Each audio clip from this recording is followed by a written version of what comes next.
cœur de l'agglomération Bar-le-Duc-Sud-Meuse. Alexis Janot.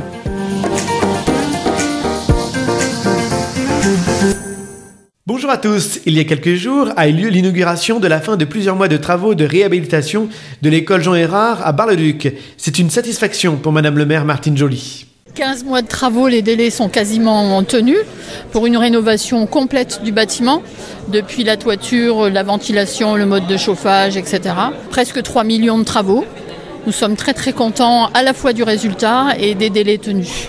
Sur ce bâtiment, qui date des années 85-87, ces travaux consistaient en plusieurs axes. Une reprise de la toiture, des économies d'énergie, réfection des organes de ventilation, mise aux normes des sanitaires, l'accessibilité avec la mise en place notamment d'un ascenseur et la reprise des peintures et plafonds. Mais pas seulement, comme le confirme le directeur de l'école, David Obiat.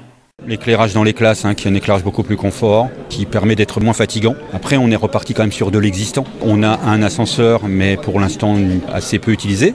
Enfin, il n'y a rien de fondamentalement qui a changé, mais on a de meilleures conditions, puis c'est propre. Le plus gros du travaux n'est pas visible, c'est la toiture qui était vraiment défectueuse. Quand il fait un gros orage, on tend pas le dos, quoi. Pendant ces travaux d'un montant de plus de 2 millions d'euros réalisés par des entreprises du secteur, des préfabriqués ont dû être installés proche de l'école pour la continuité pédagogique. Notons qu'en raison d'un problème d'approvisionnement de matières premières, la fin du chantier a dû être retardée de quelques mois. D'autre part, l'école Jean Errard est lauréat du budget participatif du département de la Meuse, Ma fameuse idée. L'idée, avec l'association UCEP de l'école, est d'aménager différents lieux au sein de l'établissement pour favoriser la mobilité et l'activité des élèves. Des espaces actifs et sensoriels ont été imaginés pour s'adresser à la fois aux plus petits et aux plus grands, entre des tapis muraux, une colonne à eau, un diffuseur de musique, des jeux de motricité, un projecteur d'effets visuels ou encore des tabourets oscillants. Tout a été imaginé pour le bien-être des enfants et leur développement moteur. Un projet de plus de 22 000 € qui sera concrétisé dans les prochaines semaines.